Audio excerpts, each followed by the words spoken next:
Hello, grade 12s. Welcome back. It's Economics with Ms. Piwe, and we are doing some evaluations on the South African approach, and we are now going to look at the Small Business Development Promotion Program. So we know that this was designed to deliver support and services to small, medium, and micro enterprises. Like we said in our previous point, entrepreneurship is at the center of creating employment opportunities. So the necessary support needs to be given to the entrepreneurs in order to grow their businesses. So this is more of a support center and in terms of delivering service in small, medium, and micro enterprises.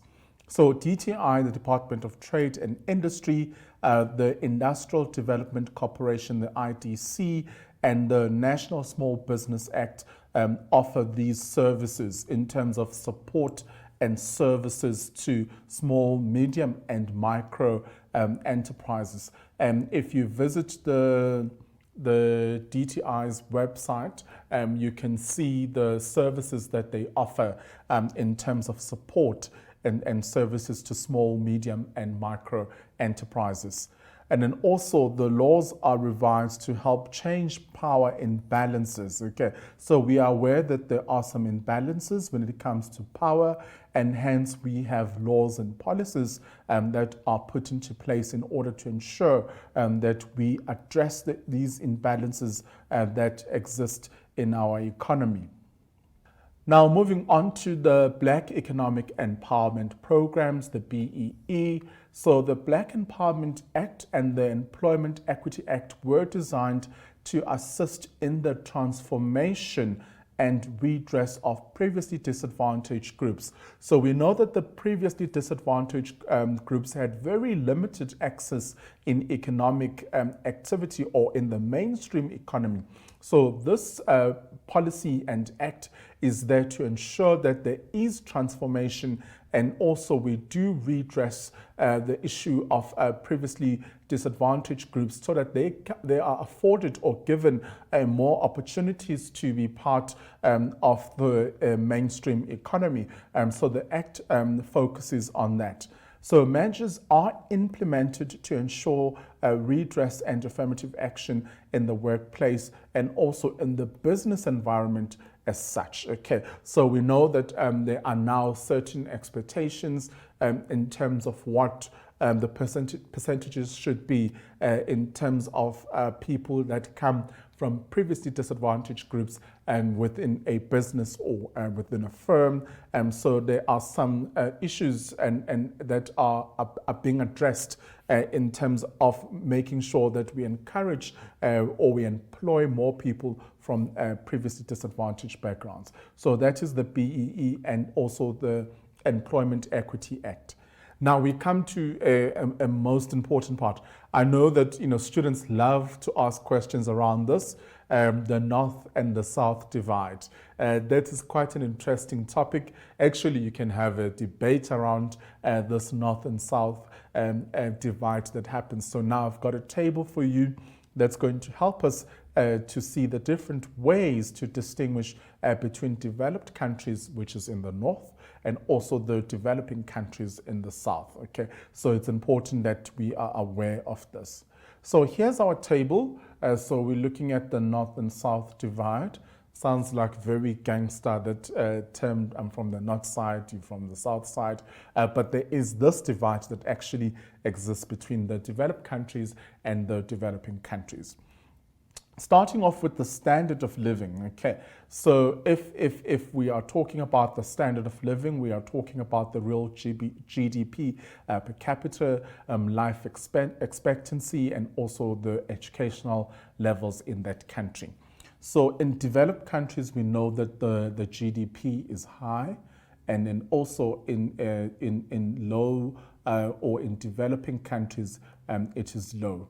And in terms of life expectancy, 75 years in North or developed countries, and 48 years in South or in the developing countries. You can see the difference. I mean 75 and 48 because of the difficult socioeconomic issues that exist in the South. Hence, we have such a low life expectancy because of the different socioeconomic issues that exist. The educational levels are very high in the north and also very low. We often hear about our standard of mathematics in our schools that, compared to international standards, it's very low.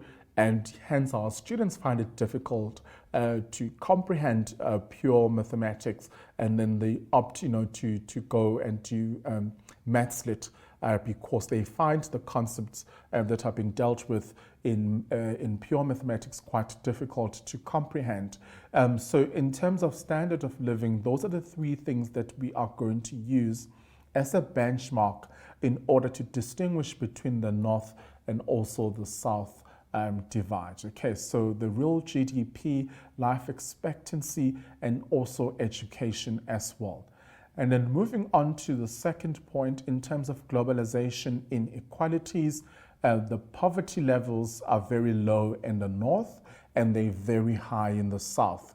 And in terms of economic growth, there's high economic growth in the north because there's more economic activity that happens over here. And then you have low economic activity happening in the south, which results in low economic growth. And then in terms of production and trade, so here there is that manufacturing of goods happening, but then here we have the raw materials. And often we give the north our raw materials in order for them to manufacture the goods that they want to manufacture. And then they receive subsidies, and then here we have agriculture or mining without any subsidies that are granted from the government. Okay, but government has now sort of like intervened with the agricultural sector because from there comes the basic products that are needed in order for people to survive. And then in terms of the environment, so now we're looking at mass production, and the consumption damages the ozone layer caused by pollution and toxic waste. So mainly responsible for the damaging of the ozone layer in the north, and then affects developing countries more negatively because they do use us, to dump all their goods and also the items that they want to get rid of. So they will bring them into the developing countries. And also with toxic waste, there has been, talks or rumors of countries in the north dumping their toxic waste in our oceans, and then that really affects the developing countries more negatively. So what about sustainable development? So here we're looking at the pattern of development that permits future generations to live as well as the current generation. So here you have practices used in production that are more in favor of sustainable development. So here you have a lot of sustainable development actually happening. So this will ensure that the future generations in the north side of the line have access, the generation will have access to the resources that this current generation has access to. And then here, the production practices do not promote sustainable development. So sustainable development is still a challenge in the South. And the North has made such good progress with using sustainable business development in order to ensure that the future generations have access to those natural resources. So this table is very, very, very important because there's always a question that gets asked around the North and the South divide. So it's important to be able to use this criteria that we have indicated over here in order to distinguish between the North and the South divide, because these are the important points that one would need to include in a response to a question that is examining the divide itself in the North and also in the south. So you know that the north is your developed countries like Switzerland, very developed. The life expectancy in those countries is very high. The level of education is superb, very high, great schools and facilities. And then, in the developing areas, there's still a challenge because we are still trying to fix the issues from the past. And then we are lagging behind in terms of development and ensuring that we offer the best possible infrastructure in terms of our education systems. But issues of poverty, the first world countries, a country like Switzerland, they don't deal with poverty because people there are well looked after. They've got good jobs, they get paid well. It's a very expensive country to live in as well, and hence the standard of living is hiked up because of all these good services and products that are available in their markets. So whereas we are still battling with issues of poverty, basic access to healthcare and education, that's still a challenge in a third or in a developing country. I don't want to call it third world, but it is a developing country. So please do go over this table and know it quite well when you are preparing for your exams. Okay, so time to sum up our lesson. So in this lesson, we covered the following concepts. So we came across some initiatives that are important and that were introduced by government in order to intervene and to deal with certain issues that might be of macroeconomic nature or microeconomics as well. So starting with RDP, so the Reconstruction Development Program. So the main strategy was to alleviate poverty and also to address the inequalities and shortfalls in social services by focusing on job creation, welfare, housing, transport, land reform, healthcare, education, training, water and sanitation. Okay, so these are all the issues that were included in this policy document in terms of Reconstruction and Development Program. So it was around 1994 when this initiative was introduced, and with hope that it would deal with the issues that I've just mentioned to address the inequalities and the shortfalls in terms of social services. So that is the RDP. And then we had the growth, employment and redistribution, which was the GEAR. The main strategy was to strengthen economic development, the redistribution of income, and also to create socioeconomic opportunities for the poor. And like I said earlier on, I thought, the thinking behind this policy was so good because focus had to be put on economic development, because sometimes we tend to put more emphasis around economic growth and we neglect the economic development. So with this particular initiative, there was some focus being placed on economic development, but most importantly to issues around the redistribution of income, using the progressive tax system and the tax system that they use on wealth and inheritance and all the capital gains and so on. So the redistribution of income is something that had to be dealt with and had to be managed effectively with correct structures in order for it to be attained.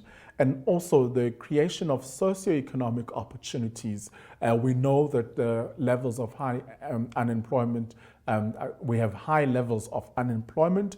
We are still dealing with issues of poverty, the issue of HIV, AIDS, gambling in our society, crime, corruption. So these are all the social issues that have an impact on the economy, and hence we call them socio-economic issues. So we want to create more opportunities for people to get out of poverty, people to get out of unemployment and actually be more appealing in the labor market so that they are employed and can get certain opportunities. So this was part of all this initiative that focused on growth, employment and redistribution, which are still issues that our economy is still battling with in terms of growing the economy. Our economy is not growing fast enough. Our employment levels they seem to be going up or instead of going down. And that target by 2020 doesn't look so possible at the moment because of all these issues around employment, and redistribution is a hot topic in the world of economics, because now there's issues of actually tightening up policies around redistribution of income, and that can only be achieved with sound economic policies that can be monitored and evaluated in order to ensure that the government objectives and the political objectives and the economic objectives are achieved. So these initiatives are very important. So do go over them quite carefully so that when you go into your exam, you know exactly how to answer questions around these particular initiatives. Well, that's a wrap from today's lesson. It's been wonderful, and I hope that you've learned so much from me. Usphiwe ngithi ngithanda nonke emakhaya.